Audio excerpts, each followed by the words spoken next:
तो welcome everyone once again.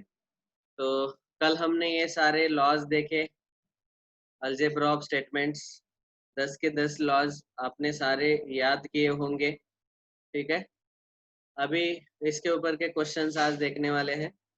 और exercise 1.4, right the negation of following स्टेटिंग rules use. देखो rule का नाम ऐसे यहाँ पे लिखना है और निगेशन वाले रूल ही यूज करने हैं। तो देखो पहला क्वेश्चन है, पी और क्यू एंड क्यू और निगेशन आर, इसका हमें निगेशन लेना है। तो ये जो स्टेटमेंट है ये पूरा स्क्वायर ब्रैकेट में लिख लिया और उसके बाहर ऐसा निगेशन लिया। ओके, ये पहला स्टेप। अभी निगेशन लेते वक्त आपको क्या करना है, सबसे पहले ये देखो कि यहाँ पे एक ब्रैकेट है, दूसरा ब्रैकेट है और दोनों ब्रैकेट के बीच में एंड है। इसका मतलब क्या है, हमें पहले पूरे इस एंड का निगेशन लेना पड़ेगा। तो एंड का निगेशन क्या आता है, P and Q, negation of P and Q, याद है ना सबको। तो क्या आता है, negation of P and Q, not P और नॉट Q। ओके, तो यहाँ P के बदले ये पूरा पहला ब्रैकेट आएगा और Q के बदले पूरा दूसरा ब्रैकेट आएगा। तो क्या आएगा, निगेशन ऑफ पहला ब्रैकेट P और Q बीच में और निगेशन ऑफ दूसरा ब्रैकेट। समझा सब लोगों को, इसको कंपेयर करो बस। ओके तो इसका एंड का हमने ये जो बीच वाला एंड है इसका निगेशन ले लिया। तो पहले ब्रैकेट का निगेशन, बाद में दूसरे ब्रैकेट का निगेशन और बीच में एंड का और हो जाएगा। ये है हमारा डी मॉर्गन्स लॉ। लॉ का नाम लिखो। बाद में अभी ये निगेशन ब्रैकेट के अंदर अप्लाई करो, निगेशन ऑफ पी और क्यू, तो आ जाएगा not P and not Q. और यहाँ पे negation of Q and negation of negation R क्या होगा, फिर से आर मिल जाएगा। आपको पता है negation of negation is statement itself. Okay तो यहाँ भी रीजन लिखो डी मॉर्गन्स लॉ, क्योंकि फिर से हमने और का इस और का निगेशन लिया ब्रैकेट के अंदर। तो not P and not Q आया और यहाँ पे नॉट क्यू एंड आर आया। ओके, अभी अगले स्टेप में आप ऑब्जर्व करो, हम आगे पीछे करेंगे। ये निगेशन क्यू है, इसको पहले लिख लिया। ओके, और ये negation Q as it is, पहले ब्रैकेट में निगेशन क्यू पहले लिख लिया। तो इसको आगे पीछे किया। इस लॉ को हम क्या बोलते हैं, commutative law, A plus B is equal to B plus A. तो ये लॉ का नाम याद रखो। अभी actually negation Q and negation P और निगेशन क्यू एंड आर ऐसा है। तो आप देखो निगेशन क्यू एंड ये दोनों ब्रैकेट के अंदर है, तो इसको हम डायरेक्ट कॉमन निकाल सकते हैं। इसी को हम बोलते हैं डिस्ट्रीब्यूटिव लॉ। ओके, मतलब डिस्ट्रीब्यूटिव लॉ आप ऐसा यूज कर सकते हैं, A into B plus C is equal to A into B plus A into C. या तो दोनों टर्म में से ए कॉमन निकालो और इसमें ब्रैकेट में लिखो बी प्लस सी, ऐसे। तो यहाँ पे नॉट क्यू एंड जो है दोनों ब्रैकेट से हमने बाहर कॉमन निकाला। तो ये नॉट क्यू एंड बाहर कॉमन निकाला, तो ब्रैकेट के अंदर बचेगा निगेशन पी, ये जो है निगेशन पी, और बीच में और ये आर। ठीक है, ये लिख लिया ब्रैकेट के अंदर। समझा सब लोगों को अभी। और ये है हमारा डिस्ट्रीब्यूटिव लॉ। तो ऐसे देखो, ये ये जो पार्ट है इस चैप्टर का, यही पार्ट है थोड़ा सा डिफिकल्ट है, क्योंकि यहाँ पे आपको लॉज का यूज करते आना चाहिए कंपैरिजन करके। ऊपर हमने सारे के सारे लॉज देखे, लेकिन उसका अभी हमें यूज करना है। तो उसको कंपेयर करके करना है। कैसे कंपेयर करना है मैंने बताया। देखो यहाँ पे दोनों ब्रैकेट के बीच में एंड था, तो एंड का निगेशन लेते वक्त हमने क्या किया, यस, पहले ब्रैकेट का निगेशन लिया, एंड का और किया और दूसरे ब्रैकेट का निगेशन लिया। यही तो लॉ है ना वो।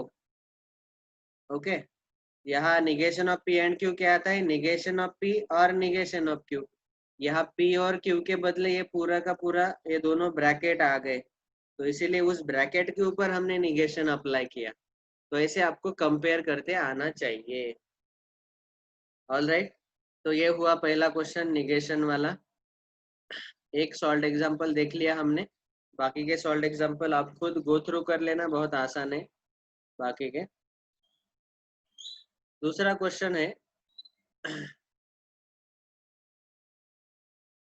Question number 2, rewrite the following statements without using if then. If then का बिना यूज किए हमें लिखना है। तो आपको ये पता है पी सिंगल इम्प्लीकेशन क्यू का लॉजिकल इक्विवेलेंस क्या आता है, निगेशन पी और क्यू।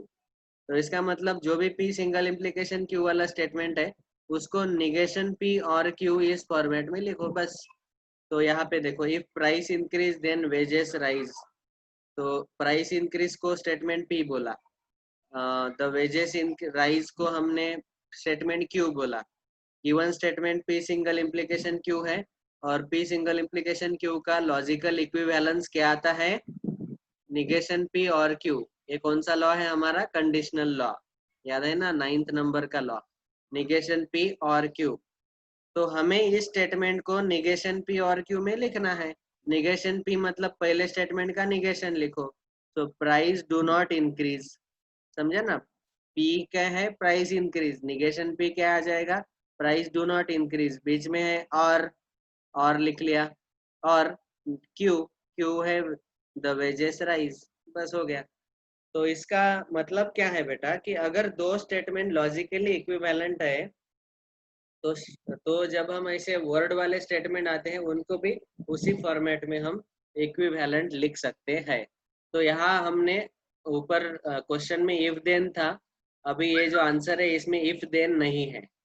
तो इसीलिए इन्होंने क्वेश्चन में पूछा कि rewrite the following statement without using if then. If then को हटाना है, तो इफ देन को रिमूव करने के लिए, हटाने के लिए हमने क्या किया, पी सिंगल इम्प्लीकेशन क्यू के जगह नॉट पी और क्यू लिख लिया। Is it clear? तो ये आप दूसरा क्वेश्चन देख लेना। Next question number 3, without using truth table prove that. तो यहाँ पे ट्रूथ टेबल का यूज नहीं करना है, नहीं तो ट्रूथ टेबल का यूज करके हम ऐसे कॉलम बनाते थे और फ्रॉम कॉलम 4 एंड कॉलम 8 हम बोलते थे कि दे आर लॉजिकली इक्विवेलेंट। लेकिन यहाँ पे हमें डायरेक्टली लॉ अप्लाई करने हैं। तो ये वाले क्वेश्चन जो है स्पेशली एग्जाम्पल 3 और इस टाइप के क्वेश्चन जो एक्सरसाइज में है, ये वाले आप बार बार रिवाइज करते रहो, तो फिर आपको इसके ऊपर ज़्यादा कॉन्फिडेंस आएगा।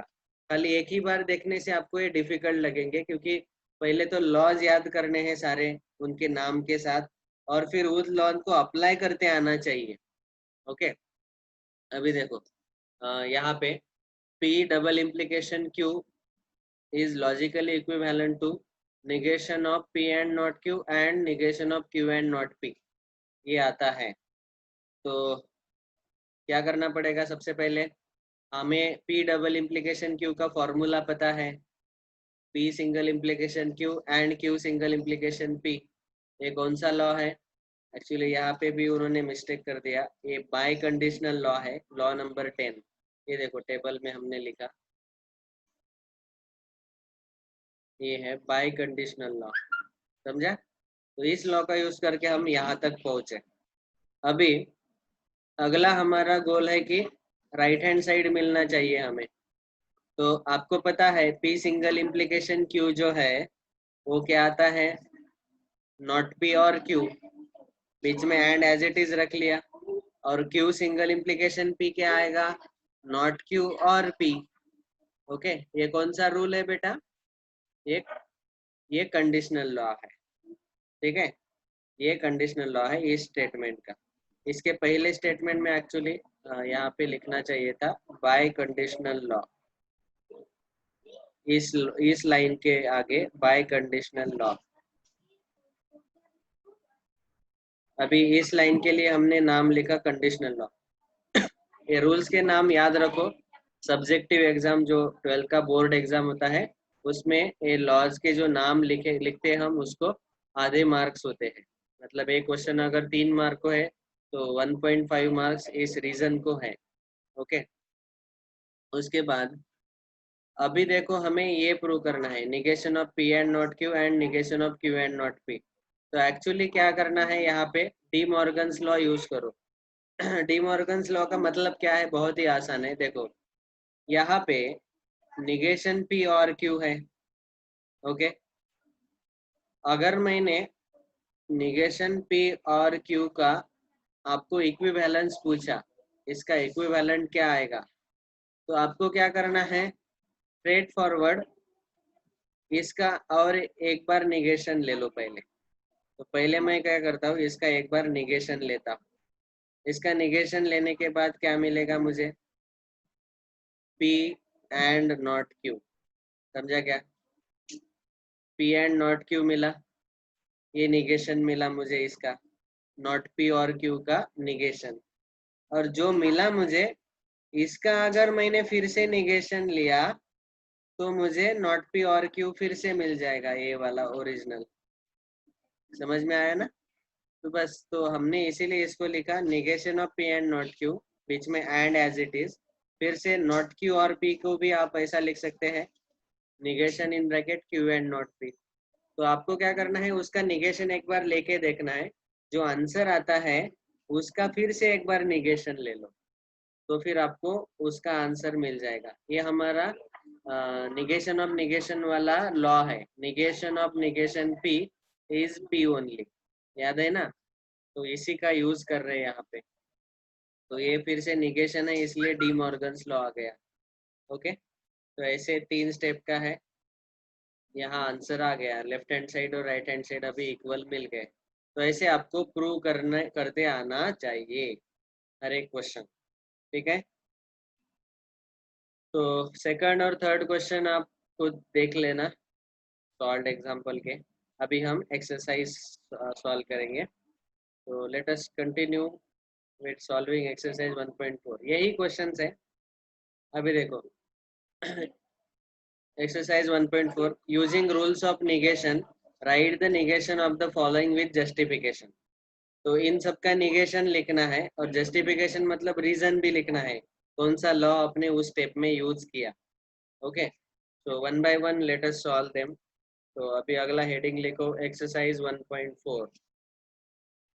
हाँ, ऑफ कोर्स एक्सरसाइज 1.4 के पहले सब लोग जो अलजेब्रा ऑफ स्टेटमेंट है, 10 लॉ जो हमने देखे, वो जो टेबल हमने देखा, वो टेबल पहले यहाँ पे ड्रॉ कर लेना। ठीक है, ये सबके लिए है, क्योंकि मैथ्स में आप जितना लिखेंगे उतना याद रहेगा। तो पहले ये टेबल लिख लो इस पेज पे, फिर अगले पेज पे एक्सरसाइज 1.4 क्वेश्चन नंबर 1। ओके, तो पहला क्वेश्चन क्या है, using rules of negation right the negation of following with justification. Justification मतलब जो भी लॉ यूज कर रहे हैं उस लॉ का नाम आपको लिखना है। पहला नंबर वन स्टेटमेंट है, negation of Q single implication P. अभी हमें हमारा क्वेश्चन क्या है, इसका हमें निगेशन लिखना है। तो therefore we can say negation of square bracket में negation Q single implication P, this is logically equivalent to. अभी देखो आपको याद होगा कि P सिंगल इम्प्लीकेशन Q का निगेशन क्या होता है, P एंड नॉट Q। मतलब हमें क्या करना है, ये जो पहला वाला है एज इट इज लिखो, बाद में बीच में एंड ले लो, और ये जो दूसरा है Q, उसका निगेशन लेना है। ओके, वैसे ही यहाँ पे ये पहला वाला जो है negation Q as it is लिख लिया, बीच में एंड लिया, और दूसरा जो है P, उसका फिर से निगेशन ले लिया। और यहाँ पे जो लॉ हमने यूज किया उस लॉ का नाम क्या आएगा बेटा, यहाँ पे मैंने निगेशन ऑफ सिंगल इम्प्लीकेशन लिखा है। तो देखो यहाँ पे बुक में जिस स्टेप में सिंगल इम्प्लीकेशन का निगेशन लिया गया, उसके लिए आप डायरेक्टली रीजन लिख सकते हैं, negation of single implication. Okay, इस लॉ का नाम वैसे तो हमें पता नहीं है, वो मैं बताना चाहता हूँ। टेबल में देखो, negation of P single implication Q वाला लॉ कहीं पे भी नहीं है। तो इसको हम क्या करेंगे, इस लॉ का नाम लिखते वक्त लिखना पड़ेगा निगेशन ऑफ इम्प्लीकेशन, यही आता है। ओके, यही लॉ है निगेशन ऑफ इम्प्लीकेशन। ओके, अगले स्टेप में इसको और सिंप्लीफाई कर सकते हैं क्या, वो चेक करो, या तो फिर इसको ऐसा ही रहने दो। हाँ, चाहे तो हम अभी देखो not Q and not P, इसको हम क्या लिख सकते हैं, कौन बोलेगा? देखो मैं क्या करता हूँ, इसका निगेशन लेके देखता हूँ। Not Q and not P का निगेशन लेके देखा मैंने, तो वो आ जाएगा Q और P। और फिर मुझे ओरिजिनल स्टेटमेंट फिर से लाना है, तो ये जो मिला उसका एक बार मुझे निगेशन लेना पड़ेगा। तो इसी का आंसर आएगा निगेशन ऑफ क्यू और पी। समझा क्या? इसका ऐसा भी मतलब आप निकाल सकते हैं कि दोनों टर्म में से निगेशन ऑफ कॉमन निकालो और इस एंड का जगह और लिखो। उल्टा लॉ यूज किया हमने। कौन सा उल्टा लॉ यूज किया? D Morgan's law. अगर ये आपको सीधा सीधा समझ में नहीं आया तो उल्टा देखो, निगेशन ऑफ क्यू और पी क्या आता है? Negation Q and negation P. समझा ना? तो उसको हमने उल्टा लिख लिया। तो ये डी मॉर्गन्स लॉ है। That's all, this is the answer. यही स्टेप हमारा आंसर है। समझ में आया? तो ऐसे आपको सारे निगेशन फर्स्ट क्वेश्चन में जो दिए हैं सॉल्व एग्जांपल का यूज करके ट्राई करो जितने एग्जांपल सॉल्व हो सकते हैं। मैं इसमें से कुछ जो डिफिकल्ट वाले क्वेश्चन है वो क्लास में लूंगा। तब तक आप जितने हो सकते हैं उतने ट्राई करो। इफ देन वाला भी रिमूव करके देखो। ये दो क्वेश्चंस आज ट्राई करके देखो। इसमें जो भी डिफिकल्ट वाले हैं वो मैं अगले पार्ट में अगले लेक्चर में डिस्कस करूंगा। ठीक है? So thank you very much.